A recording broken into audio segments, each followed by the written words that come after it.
សួស្តីអ្នកទាំងអស់គ្នាស្វាគមន៍មកកាន់កំពី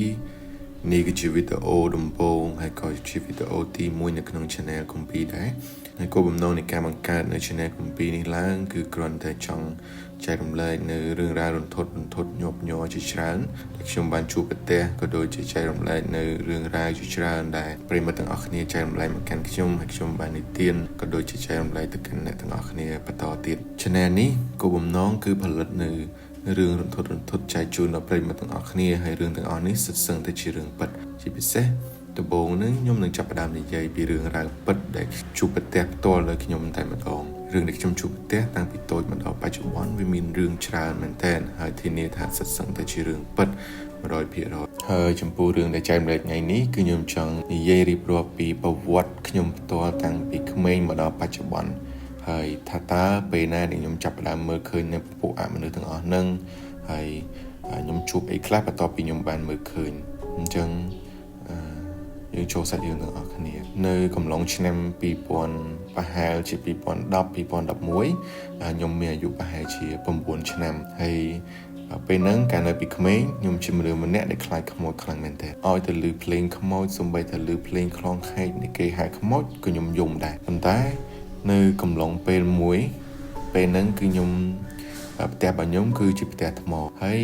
បន្ទប់ម៉ាក់របស់ខ្ញុំគឺជាបន្ទប់ខាងក្នុងហើយបន្ទប់របស់ខ្ញុំគឺជាបន្ទប់ខាងក្រៅអញ្ចឹងនៅពេលយប់ខ្ញុំគេងម្នាក់ឯងគឺខ្ញុំខ្លាចមែនតើថ្ងៃមួយហ្នឹងខ្ញុំឮសំឡេងភ្លេងគេបូជាខ្មោចនៅចន្លោះម៉ោង11ម៉ោង1ហ្នឹងអញ្ចឹងខ្ញុំអត់ដឹងធ្វើម៉េចទេខ្ញុំយំខ្លាំងមែនតើខ្ញុំក៏ទៅគោះទ្វារម៉ាក់របស់ខ្ញុំក្រោយពេលដែលខ្ញុំគោះទ្វារម៉ាក់របស់ខ្ញុំហើយម៉ាក់របស់ខ្ញុំក៏បើកទ្វារចេញមកហើយក៏អត់ឲ្យខ្ញុំគេងក្នុងជាមួយទេដោយសារតែក្នុងវាប៉ារបស់ខ្ញុំគាត់សម្រានគាត់ខ្លាចខ្ញុំនឹងទៅញ៉ៃប៉ារបស់ខ្ញុំអញ្ចឹងគាត់ក៏សម្រេចចិត្តឲ្យខ្ញុំគេងនៅមុខបន្ទប់របស់គាត់ហើយមុខបន្ទប់របស់គាត់ទៀតគឺនៅមុខជំនាងផ្ទះរបស់យើងហ្នឹងជំនាងផ្ទះដែលយើងដាក់នៅខាងខំហ្នឹងខ្ញុំទៅគេងនៅកន្លែងហ្នឹងអញ្ចឹងខ្ញុំនៅតែបន្តខ្លាចហ្នឹងតែអត់ដឹងធ្វើម៉េចទេហើយជាទម្លាប់របស់ប៉ារបស់ខ្ញុំនៅម៉ោង4ទៅ5ព្រឹកគាត់តែងតែងើបទៅភាសាកាហ្វេហើយអញ្ចឹងខ្ញុំក៏គេងប៉ុន្តែគេងហ្នឹងដូចជាមិនដឹងថាលក់ឬក៏លក់ទេរហូតបន្តដល់ម៉ោង4ជាងខ្ញុំគេងដូចជាគេហៅថាគេងចិត្តលក់បន្តិចអត់បន្តិចខ្ញុំក៏មានអារម្មណ៍ថាឃើញប៉ារបស់ខ្ញុំគាត់បើកទ្វារចេញមកហើយគាត់រៀបចំស្លៀកពាក់កៅអៅទៅគាត់ក៏បើកទ្វារជិះម៉ូតូចេញទៅផឹកកាហ្វេនៅខាងក្រៅខ្ញុំក៏គិតថាអូខេប៉ាខ្ញុំចេញទៅបាត់ហើយប៉ុន្តែនៅពេលដែលខ្ញុំគេងមកផ្លែទៀតខ្ញុំស្រាប់តែឮសំឡេងមនុស្សរៀងជើងធ្ងន់ណាសន្មតថាជាមនុស្សប្រុសដើរខាងក្រោយខ្ញុំដោយសារខ្ញុំគេងបែរខ្នងទៅខាងជាងអញ្ចឹងវាមានតែផ្លូវដើរខាងក្រោយខ្ញុំឮសំឡេងមនុស្សដើរទៅដើរមកក្នុងចិត្តខ្ញុំក៏គិតថាប៉ាខ្ញុំទៅបាត់ហើយចុះអ្នកណាគេដើរនៅខាងក្រោយខ្ញុំហើយបើសិនបើជាម៉ាក់របស់ខ្ញុំគាត់ប្រកាសណាគាត់បើកទ្វារចេញមកខាងក្រៅខ្ញុំលឺហើយអញ្ចឹងខ្ញុំក៏ឆ្ងល់ពេលដែលខ្ញុំឆ្ងល់ហ្នឹងខ្ញុំក៏ផ្អៀងខ្លួនមកហើយនៅពេលដែលផ្អៀងខ្លួនហ្នឹងមកទៀតគ្រាន់តែខ្ញុំផ្អៀងមកដល់ត្រង់ភ្លាមខ្ញុំត្រូវបានអារម្មណ៍របស់ខ្ញុំគឺធម្មតាគ្រាន់តែឆ្ងល់ថាតើនឹងជាអីហើយក្រោយពេលមកប្រហែលជាមិនដឹងរយៈពេលម៉ែនេះប្រហែលជាមួយសន្ទុះក្រោយមកទៀតខ្ញុំក៏រើរួចវិញហើយដល់ពេលរើរួចគឺនៅពេលព្រឹកហ្មងគឺដោយសារតែម៉ាក់ខ្ញុំបើកទ្វារចេញមកអីគេមួយមកសកត់ជាប់មកហើយសំបីតែខ្ញុំរើស្រែកក៏អត់កើតហើយអីដែលខ្ញុំឃើញគឺទស្សនវិជ្ជាមួយដែលមិនគួរជឿគឺខ្ញុំឃើញមានបរិសម្នាក់ដោះអាវស្លៀកខោជាខោតាហ៊ានប៉ារ៉ាហ្នឹងហើយខ្ញុំឃើញបានទៅត្រឹមកចុះមកក្រោមឯងគាត់ឈរសោចខ្ញុំហ្មងឈរសោចហើយខ្ញុំអត់បានធ្វើអីកើតទេខ្ញុំគ្រាន់តែរើក៏រើអត់រួចដែរគាត់ឈរសោចខ្ញុំយូរមែនតើប៉ុន្តែខ្ញុំឆ្ងល់ថាខ្ញុំជាមនុស្សដែលខ្លាចខ្មោចប៉ុន្តែនៅពេលដែលខ្ញុំជួបព្រឹត្តិការណ៍មួយហ្នឹងខ្ញុំអត់មានអារម្មណ៍ថាខ្លាចទេអារម្មណ៍របស់ខ្ញុំគឺធម្មតាខ្ញុំក៏រៀបរាប់រឿងនឹងប្រាប់ម៉ាក់ហើយរឿងទាំងអស់ហ្នឹងម៉ាក់ក៏និយាយថានឹងគឺជាជំនាញផ្ទះដោយសារតែខ្ញុំនឹងទៅគេងនៅពីមុខគេហើយខ្ញុំគេងនៅកន្លែងហ្នឹងទៅគេអាចដើរចេញចូលបានអញ្ចឹងចាប់តាំងពីពេលហ្នឹងមកវាជាព្រឹត្តិការណ៍ពងដែលកើតក្នុងជីវិតខ្ញុំដែលខ្ញុំអាចមើលឃើញអាមនុស្សអញ្ចឹងបន្ទាប់ពីហ្នឹងមកដល់បច្ចុប្បន្នគឺខ្ញុំតែងតែឃើញតែងតែមើលដឹងនិងមានទទួលអារម្មណ៍នឹងរឿងរ៉ាវឲ្យតែមានអមនុស្សនៅជិតខ្លួនឬក៏ជាកន្លែងហ្នឹងដែលមានពពួកអមនុស្សឬក៏វិញ្ញាណអីនៅកន្លែងហ្នឹងគឺខ្ញុំតែងតែដឹងមកអញ្ចឹងចំពោះពីពេលនឹងមកដល់បច្ចុប្បន្នគឺខ្ញុំតែងតែជួបប្រទះនៅរឿងអមនុស្សរឿងភ័យរន្ធត់ជាច្រើនរហូតដល់ខ្ញុំជាក្មេងដែរខ្លាចខ្លាំងមែនទែន ទៅជាក្មេងមួយដែលស៊ាំនឹងរឿងទាំងអស់ហ្នឹងប៉ុន្តែមូលហេតុដែលខ្ញុំមើលឃើញពពួកអស់ហ្នឹងខ្ញុំគិតថាប្រហែលអាចដោយសារតែប៉ារបស់ខ្ញុំគាត់គឺចេះនៅមន្តអាគមអញ្ចឹងទៅមិនថាខ្ញុំសូម្បីតែបងខ្ញុំបងប្អូនខ្ញុំផ្សេងទៀតក៏គាត់ឆាប់ទទួលបាននៅរឿងអស់ហ្នឹងដែរគាត់ឆាប់ទទួលបាននៅរឿង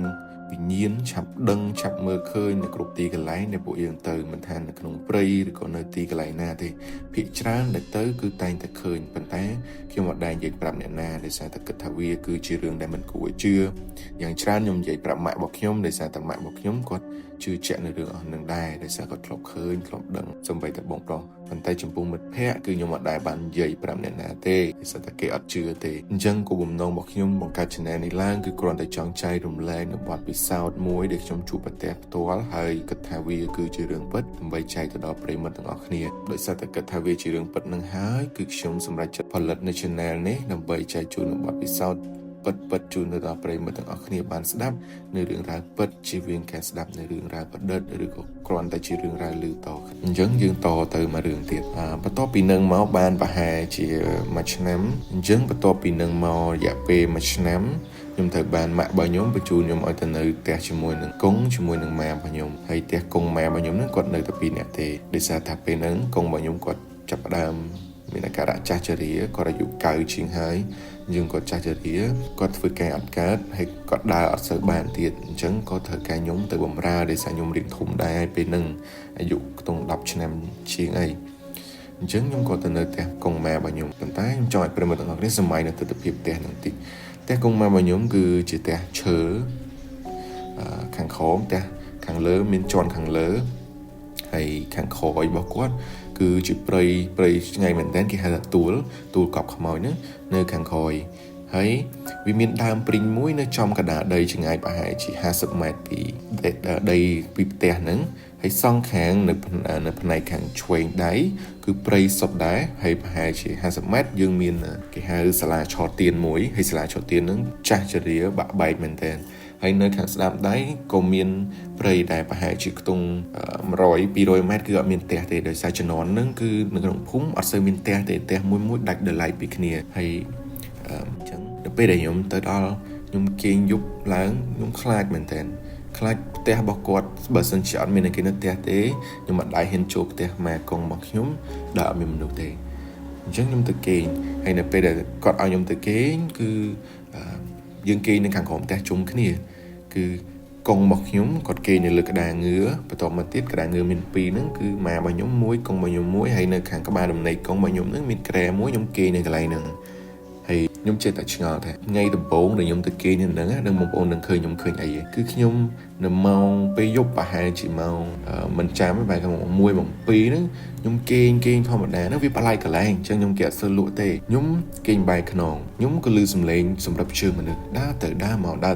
នៅគៀនក្រែខ្ញុំគិតថាកុងខ្ញុំក៏ដើរអត់កើតទេហើយម៉ាខ្ញុំបើគាត់ជាងើបដើរគាត់ប្រកាសជាឲ្យដំណឹងមកកាន់ខ្ញុំហើយដោយសារពេលហ្នឹងនៅក្នុងផ្ទះយើងអត់មានលបងមានអីទេអញ្ចឹងបើសិនជាគាត់ងើបដើរមិនគាត់តែងតែក្អកឬក៏អីឲ្យដឹងថានឹងគឺជាគាត់ប៉ុន្តែខ្ញុំអត់ឮសំឡេងគាត់ទេខ្ញុំឮតែសំឡេងមនុស្សប៉ុបហើយសម័យកុំអារម្មណ៍យើងថាដើរទៅដើរមកនៅខាងក្រោយខ្ញុំក៏សម្រេចចិត្តផ្ងាមកមើលអីដែលសំខាន់នៅពេលដែលខ្ញុំផ្ងាខ្លួនមកភ្លាមខ្ញុំឃើញមានស្មោលខ្មៅម្នាក់ដើរនៅជិតខ្ញុំឈរនៅខាងក្បាលដំណេកខ្ញុំហើយខ្ញុំត្រូវបានគេសង្កត់ដូចលើកមុនអញ្ចឹងសង្កត់ជាប់អត់អាចរើអីកើតសំបីតែស្រែកក៏ខ្ញុំស្រែកកើតដែរបន្តមកទៀតស្មោខ្មៅហ្នឹងបានដើរមកខាងជើងខ្ញុំហើយបងប្អូនដឹងថាវាធ្វើមិនទៀតអត់វាបើកមុងនឹងហើយវាចូលមកលើក្បាលខ្ញុំវាតាមចុងជើងហើយមកដល់វាសង្កត់ខ្ញុំវាអង្គុយនៅលើទ្រូងរបស់ខ្ញុំហើយវាគិតតែពិសោធន៍ហើយស្មោហ្នឹងមិនមែនជាស្មោមនុស្សប្រុសទេវាជាស្មោមនុស្សស្រីហើយរៀងតូចច្រឡឹងមើលទៅកម្ពស់ប្រហែលជា1.50 ម៉ែត្រអីហ្នឹងហើយទូចស្គមវាកាន់មកលើខ្ញុំហើយអង្គុយលើខ្ញុំហើយវាសកត់លើខ្ញុំយូរមែនតើហើយខ្ញុំអត់អាចស្រែកអីបានទេខ្ញុំមានអារម្មណ៍ថាពេលហ្នឹងខ្ញុំព្យាយាមស្រែកដែរប៉ុន្តែអត់អាចអត់មានអ្នកឮហើយអត់អាចហាមាត់រួចទេដល់ទៅពេលហើយខ្ញុំប្រឹងខ្លាំងមែនតើរហូតដល់ភ្ញាក់នៅពេលព្រឹកឡើងខ្ញុំក៏ប្រាប់ម៉ែរបស់ខ្ញុំហើយម៉ែរបស់ខ្ញុំប្រាប់ថាគាត់ឮខ្ញុំស្រែកដែរស្រែករបៀបតែខ្ញុំគាត់ស្មានតែខ្ញុំប្រមើគាត់ក៏ខ្ជិលដែរអញ្ចឹងថ្ងៃទី1ហ្នឹងគឺជីវិតខ្ញុំរោគរ៉ាមែនតើពេលដែលខ្ញុំមកជួបប៉ារបស់ខ្ញុំវិញខ្ញុំក៏ប្រាប់គាត់ថាខ្ញុំត្រូវបានខ្មោចសកត់អីអញ្ចឹងទៅក៏សួរខ្ញុំថាតែខ្ញុំគេងនៅកន្លែងណា ខ្ញុំប្រាប់ថាខ្ញុំគេងនៅលើក្រែក្បាលដំណេករបស់កងគាត់ថាឲ្យខ្ញុំដូរកន្លែងគេងទៅព្រោះកន្លែងហ្នឹងគឺគេហៅធ្នឹមកណ្ដាលទៅសកឡោមអញ្ចឹងខ្ញុំគេងនៅហ្នឹងគឺគាត់ថាឲ្យតែគេងនៅហ្នឹងគឺដឹងថាត្រូវបានខ្មោចសកត់ហើយអ្នកណាក៏ដោយឲ្យតែគេងនៅក្នុងធ្នឹមទៅសកឡោមហ្នឹងភាគច្រើនគឺត្រូវបានខ្មោចសកត់អញ្ចឹងផុតពីរឿងហ្នឹងមួយទៀតគឺមានរឿងមួយដែលរន្ធត់ខ្លាំងមែនតើមួយទៀតគឺនៅថ្ងៃមួយនៅម៉ោងប្រហែលជាពាក់កណ្ដាលត្រៀតនឹងឯងភាគច្រើនកាលនៅពាក់កណ្ដាលត្រៀតគឺខ្ទង់ម៉ោង12ម៉ោង1ហ្នឹងជាទូទៅទម្លាប់របស់ខ្ញុំកងរបស់ខ្ញុំគាត់អាចងើបអង្គុយងើបឈរបានទេអញ្ចឹងនៅពេលដែលយប់គាត់ចង់បត់ជើងតូចឬបត់ជើងធំអីគាត់ត្រូវដាស់ខ្ញុំឲ្យខ្ញុំលើកគាត់ដាក់ទៅលើកៅអីបត់ជើងមួយនៅគៀនក្រែមួយហ្នឹងអញ្ចឹងថ្ងៃមួយហ្នឹងខ្ញុំពងតែគេងសុកហ្នឹងខ្ញុំត្រូវបានម៉ែមកខ្ញុំស្រែកហៅអាចេងើបឡើងហើយមកមើលកងឯងតិចខ្ញុំគាត់ទៅលឺអញ្ចឹងវាជាទម្លាប់គឺកងរបស់ខ្ញុំក៏អាសាអត់ស៊ូខ្លួននៅពេលយប់គឺពេលដែលគាត់អត់ស៊ូខ្លួនហ្នឹងគឺគាត់គាំងនិយាយអត់ចេញទាំងអស់មកគាត់គាំងឲ្យដល់ពេលយើងទៅយើងជួយគក់ចំបាច់គាត់មកស្ទុះបានគាត់ហ៊ានធូរមកវិញអញ្ចឹងគាត់ក៏ស្រែកហៅខ្ញុំខ្ញុំក៏ងើបមកមើលឃើញកងរបស់ខ្ញុំគាត់អត់ស៊ូខ្លួនខ្ញុំក៏ព្យាយាមងើបទៅជួយចំបាច់ជួយអីជួយញីម៉ាសាកោសខ្យល់អីគាត់ចឹងទៅបានមកស្ទុះគាត់ក៏ភ្ញាក់ប៉ុន្តែនៅពេលដែលគាត់ភ្ញាក់មកវិញគាត់ដូចអត់មានរឿងអីចឹងគាត់សួរខ្ញុំថាមានរឿងអីខ្ញុំក៏អត់ដែរនិយាយប្រាប់ដែរដោយសារតែភាគច្រើនឲ្យតែគ្រប់ពេលដែលគាត់នេះគាត់គ្រប់ពេលដែលគាត់អត់ស៊ូខ្លួនគាត់អត់ដឹងថាខ្លួនឯងឈឺអីហើយគាត់ក៏ប្រាប់ថាគាត់ចង់បត់ជើងធំគាត់ឲ្យខ្ញុំនឹងជួយលើគាត់ដាក់ទៅលើកៅអីអញ្ចឹងនៅពេលដែលខ្ញុំលើកគាត់ដាក់ទៅលើកៅអីហើយបងប្អូនដឹងថាមានរឿងអីកើតឡើងហើយគាត់និយាយម្នាក់ឯងតែនិយាយស្ដាប់អត់បានទេពីមុនហ្នឹងគាត់ជាមនុស្សម្នាក់ដែលនិយាយស្ដាប់គ្នាបានធម្មតាប៉ុន្តែក្រោយពេលដែលខ្ញុំលើកគាត់ដាក់លើកៅអីហើយគាត់និយាយម្នាក់ឯងបែរទៅទិសខាងលិចបែរទៅក្រោយផ្ទះគាត់និយាយម្នាក់ឯងហើយគាត់ធ្វើដៃធ្វើជើងហើយគាត់និយាយម្នាក់ឯងប៉ុន្តែភាសាគាត់និយាយគឺយើងស្ដាប់អត់បានទេគាត់លើករបៀបនិយាយរបៀបអញ្ចឹងបានមួយផ្លែតគាត់ក៏ចាប់ផ្ដើមរៀងស្លន់ទៅពេលដែលគាត់ស្លន់បងប្អូននឹងគាត់ស្រែកថាម៉េចគាត់ស្រែកថាកងថ្ងៃហើយគាត់តែងតែលាស់ដៃលាស់ជើងគាត់របៀបបំរុងរត់បន្តិចរត់អីតិចប៉ុន្តែដោយសារតែគាត់ងើបអត់រួចគាត់ក៏លាស់ដៃលាស់ជើងស្រែកថាចាំបំផុតពាក្យដែលខ្ញុំចាំជាងគេគឺពាក្យថាកងថ្ងៃកងថ្ងៃហើយក្នុងចិត្តខ្ញុំតើអានឹងជាអីទៅពេលហ្នឹងអត់ដឹងទេដោយសារភ័យខ្លាំងពេកខ្ញុំក៏សម្រេចចិត្តរត់ទៅស្រែកហៅប៉ាម៉ាក់របស់ខ្ញុំដោយសារតែប៉ាម៉ាក់របស់ខ្ញុំផ្ទះគាត់នៅខាងមុខប៉ុន្តែវានៅប្រឆាត់អត់នៅចោលទេអញ្ចឹងនៅពេលដែលទៅដល់ហៅប៉ាម៉ាក់របស់ខ្ញុំហើយក៏ប៉ាម៉ាក់របស់ខ្ញុំក៏ត្រឡប់មកវិញដែរត្រឡប់មកជាមួយខ្ញុំដែរអញ្ចឹងនៅពេលដែលមកដល់ដូចខ្ញុំបានប្រាប់អញ្ចឹងប៉ារបស់ខ្ញុំគាត់ជាមនុស្សម្នាក់ដែលគាត់ចេះអាគមអញ្ចឹងនៅពេលដែលមកដល់គាត់អត់និយាយច្រើនទេគាត់ឲ្យលើកកងរបស់ខ្ញុំដាក់លើក្តារងើវិញហើយគាត់ក៏បានយកទឹកមកផ្តិលគាត់សូត្របល័យអីអត់ដឹងទេគាត់សូត្រហើយគាត់កូគាត់ទៅយកទៅស្រោចនៅជើងក្រែក្តារងើហ្នឹងទាំង4ពេលដែលគាត់ស្រោចហើយគាត់ប្រាប់ថាយប់នឹងឲ្យនាំគ្នានឹងអង្គុយពីគាត់កុំគេងចាប់នៅពេលស្អែកឡើងគឺកងរបស់ខ្ញុំគាត់ខ្លាចជាមនុស្សម្នាក់ថ្មីហ្មងគាត់លែងស្គាល់អ្នកណាលែងស្គាល់កូនលែងស្គាល់ចៅហើយអីក៏គាត់អត់ញ៉ាំដែរទឹកក៏គាត់អត់បឺតចំណីចំណុកដែលគាត់ធ្លាប់ប្រសាហ្នឹងក៏គាត់អត់ប្រសាដែរគឺគាត់បិទមាត់ជិតទាំងអស់សំបីតាម៉ារបស់ខ្ញុំបញ្ចុកអីគាត់ព្រោះចោលហ្មងទឹកក៏អត់បានហើយគាត់ទៅជាមនុស្សម្នាក់រត់លែងស្គាល់ណាគេហើយគាត់ទៅជាមនុស្សម្នាក់ដែលស្អាតបើសិនជាយើងទៅនៅអង្គុយចិត្តគាត់ហើយយើងមានក្លិនអីតិចតួចគាត់តែងតែស្ដីឲ្យស្រែកសម្លក់មើលយើងហើយស្ដីឲ្យយើងចេញគាត់ថាយើងស្អុយគាត់ទៅជាមនុស្សដែលស្អាតមែនតើអ្នកដែលទៅចិត្តគាត់លុះត្រាតែអ្នកនឹងស្អាតក៏អូបអីអញ្ចឹងគាត់រត់ទៀតគាត់អង្គុយគាត់គិតតែពីកិលរត់ចាប់គាត់រហូតខ្លាចទៅជាមនុស្សវែងអត់សូវដឹងអីកូនចៅអីក៏អត់ស្គាល់ហើយអញ្ចឹងហើយម៉ារបស់ខ្ញុំក៏បានសួរប៉ារបស់ខ្ញុំហើយប៉ារបស់ខ្ញុំបានប្រាប់ថាយប់មិញហ្នឹងគឺមានគេមកយកគាត់នៅពេលដែលប៉ារបស់ខ្ញុំមកដល់ហ្នឹងប៉ារបស់ខ្ញុំថាឃើញមានមនុស្ស2នាក់ស្លៀកក្បិនក្រហមកាន់ដំបងឈរមកចាប់ទាញដៃគាត់ឲ្យគាត់ទៅប៉ុន្តែដោយសារតែគុណបុណ្យកងរបស់ខ្ញុំគាត់ពីមុនមកគាត់ធ្វើបុណ្យច្រើនអញ្ចឹងដោយសារតែគុណបុណ្យផលបុណ្យទាំងអស់ហ្នឹងហើយជួយគាត់អត់ឲ្យគេទាញដៃទៅបានទេគាត់អាចប្រឆាំងណាមួយទៀតកងរបស់ខ្ញុំគាត់ក៏មានគ្រូកាន់ដែរកាលពីដើមមកគាត់ធ្លាប់មានគ្រូកាន់គ្រូចូលអីចឹងទៅអញ្ចឹងគាត់ក៏មានគ្រូមានហេតុណាផលបុណ្យផងបូករួមជាមួយនឹងសំណុំគ្រូរបស់គាត់ផងជួយឲ្យគាត់អត់អាចគេទាញទៅបានទេអញ្ចឹងនៅពេលដែលមកដល់ហ្នឹងប៉ារបស់ខ្ញុំក៏ហៅពាត់សេម៉ាជើងក្រែអាចឲ្យគេចូលមកយកគាត់បានប៉ុន្តែប៉ារបស់ខ្ញុំថា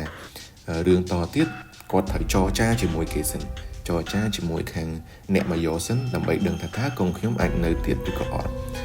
ក្រោយមករយៈពេល7ថ្ងៃកូនរបស់ខ្ញុំអត់បានប្រសាបាយអត់បានប្រសាទឹកប៉ុន្តែគាត់នៅតែមានកម្លាំងហើយនៅពេលហ្នឹងម៉ែបានខលហៅបងប្អូនទាំងអស់គ្នាត្រឡប់មកផ្ទះហើយទាំងកូនទាំងចៅហើយកូនប្រុសរបស់គាត់2 3នាក់គឺអត់នៅស្រុកខ្មែរគាត់នៅអាមេរិកផងនៅបារាំងផងអូស្ត្រាលីផង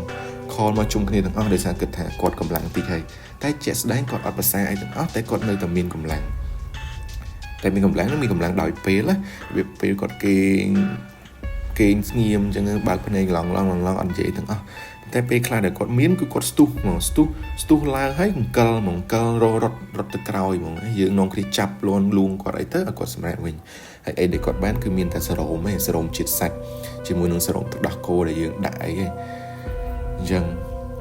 ក្រោយពេល7ថ្ងៃហ្នឹងមកប៉ាមកខ្ញុំគាត់ថាគាត់បាននិយាយជាមួយនឹងគេហើយគាត់បានដោះស្រាយជាមួយគេហើយគេប្រាប់ថាគេអត់យកកង់ទៅទេគេទុកឲ្យកង់នៅតាមកម្មរបស់កង់ដោយសារថាអាយុកង់ត្រូវដល់ហើយប៉ុន្តែគេអាចពជាឲ្យបានដោយសារតែកង់មានបុណ្យច្រើនគាត់ធ្លាប់ធ្វើបុណ្យតាំងពីក្មេងហើយគេអីដែលគេឲ្យយើងធ្វើដើម្បីបន្តជីវិតកង់គឺគេឲ្យយើងសូត្រធម៌ឲ្យកង់3ថ្ងៃសង្ឃទានម្ដងឲ្យគ្រប់3ដងអញ្ចឹងនៅពេលហ្នឹងយើងហៅអាចារ្យអញ្ជើញអាចារ្យមកដើម្បីធ្វើការសូត្រមន្តដូចជាសង្ឃទានហ្នឹងនៅពេលដែលមកដល់អាចារ្យគេគុណគូមើលទៅអាចារ្យគេថាលេខកង់ខ្ញុំអត់អាចរស់បានទេគេថាលេខកង់ខ្ញុំ0ហើយបើមិនយប់ហ្នឹងគឺស្អែកកង់ខ្ញុំប្រកាសជាផុតប៉ុន្តែប៉ាខ្ញុំថាអត់ទេគាត់សុំគេហើយកង់នឹងខ្លាចនឹងបដនឹងអាចរស់នៅតទៀតទៅតាមកម្មរបស់កង់អាចារ្យមួយហ្នឹងគាត់ជាអ្នកចេះដែរគាត់ក៏ប្រកែកជាមួយប៉ារបស់ខ្ញុំប៉ុន្តែដោយសារប៉ារបស់ខ្ញុំគាត់អត់មានប្រកែកអីជាមួយគេខ្លាំងទេគាត់គ្រាន់តែប្រាប់អញ្ចឹងឲ្យអាចារ្យហ្នឹងសូត្រធម៌អីធម្មតាទៅមិនបាច់ត្រៀមខ្លួនអីទៅកាត់ដើមចេកមកធ្វើអីត្រៀមរបស់របរនៅពេលស្លាប់ទៀតអីទេអូខេអញ្ចឹងក្រោយមកទៀតនៅពេលដែលយើងធ្វើគ្រប់មែនសូត្រធម៌3ថ្ងៃសង្ឃទាន3ដងគឺកូនរបស់ខ្ញុំគាត់បានត្រឡប់មកវិញធម្មតាហើយសូម្បីតែកូនមកគាត់ប្រុសហ្នឹងគាត់អត់ជឿជាក់ដែរព្រោះពេលគាត់មកដល់ហ្នឹងគឺគាត់អត់សង្ឃឹមហើយគាត់កោសក់ហើយត្រៀមខ្លួនហើយប៉ុន្តែកូនរបស់ខ្ញុំអាចរស់នៅធម្មតាប៉ុន្តែអីដែលគាត់ឈឺចាប់ហ្នឹងគឺគេប្រាប់ថាឲ្យគាត់រស់នៅតាមកម្មអញ្ចឹងគាត់នៅពេលជាមកវិញឲ្យតែកំឡុងពេលយប់គឺគាត់តែងតែជុកជើងខ្លាំងមែនតើទាំងដែលជើងមកគាត់អាចកម្រើកបានទេគាត់ជុកខ្លាំងហើយរហូតដល់យើងច្បាច់ហូរដល់យើងគក់ច្បាច់ឲ្យគាត់ទល់ភ្លឺក៏អត់បាត់ឈឺដែរហើយគាត់អត់សូវបានគេអត់សូវបានសម្រានទេគឺជើងនឹងជុកហើយដល់ពេលដែលជុកហ្នឹងជើងគាត់ត្រាក់ទាញចូលគ្នាតែម្ដងអានឹងគឺជាកម្មពៀរបស់គាត់ដែលពីមុនគាត់ធ្លាប់ធ្វើអ្វីដើម្បីចិញ្ចឹមកូនដោយសារពីមុនកូនខ្ញុំគឺជាដង្ខៅជំនាន់មុនប៉ុលពតអីហ្នឹងគាត់គឺជាដង្ខៅគោដែលគេហៅថាដង្ខៅហ្នឹងហើយជាគាត់ធ្លាប់ខ្វៀលគោរាប់រយអញ្ចឹងទៅគាត់ធ្លាប់វាយគោឬក៏កាច់បាក់ជើងគោអីអញ្ចឹងទៅអានឹងប្រហែលជាអាចដោយសារហ្នឹងហើយទើបគាត់មានកម្មពីនៅពេលនេះគេឲ្យគាត់នៅសោយកម្មទៅធ្វើឲ្យគាត់ឈឺកន្លែងហ្នឹងប៉ុន្តែបើនិយាយពីរឿងផលបុណ្យវិញគាត់មានច្រើនណាស់បាទគេអាចឲ្យគាត់នៅតទៀតដោយសារតែពីទូចមកឬបើខ្ញុំថាអាថាកងគាត់ធ្វើតាមអំពើល្អហើយគាត់អាចធ្វើអំពើអាក្រក់ហើយជើងញាតិមិត្តជិតខាងគាត់ស្រឡាញ់គាត់ទាំងអស់ចឹងខ្ញុំក្រោយខ្ញុំសូមអរគុណទៅដល់ប្រិយមិត្តទាំងអស់គ្នាដែលចំណាយពេលដ៏មានតម្លៃដើម្បីស្ដាប់នៅវីដេអូមួយនេះហើយក៏សូមឲ្យអ្នកទាំងអស់គ្នាជួយ like ជួយ subscribe នៅ channel ថ្មីរបស់ខ្ញុំផងដែរដើម្បីខ្ញុំមានកម្លាំងចិត្តក្នុងការផលិតនៅវីដេអូក្រោយទៀតហើយសិតសឹងតែជាវីដេអូពិតនិយាយពីប្រវត្តិរបស់ខ្ញុំតាំងពីគាត់ចាប់ផ្ដើមគាត់រៀនអាគមនៅពេលណារៀននៅកន្លែងណាហើយហេតុអីបានគាត់បានរៀនអាគមអញ្ចឹងសង្ឃឹមថាពុកម៉ែបងប្អូនទាំងអស់គ្នានឹងរីករាយសម្ដាប់ហើយបើសិនជាមានចំណុចខ្វះខាតក្នុងការនិទានរៀនខុសឆ្គងឬក៏ quality នៃសំឡេងមិនសូវល្អអីក៏សូមអធិស្ឋានដោយសារតែនេះគឺជាវីដេអូដំបូងហើយខ្ញុំសង្ឃឹមថាបើសិនជាពុកម៉ែបងប្អូនគាំទ្រខ្ញុំនឹងព្យាយាមផលិតនៅវីដេអូក្រោយៗទៀតដែលមាន quality ល្អជាងនេះ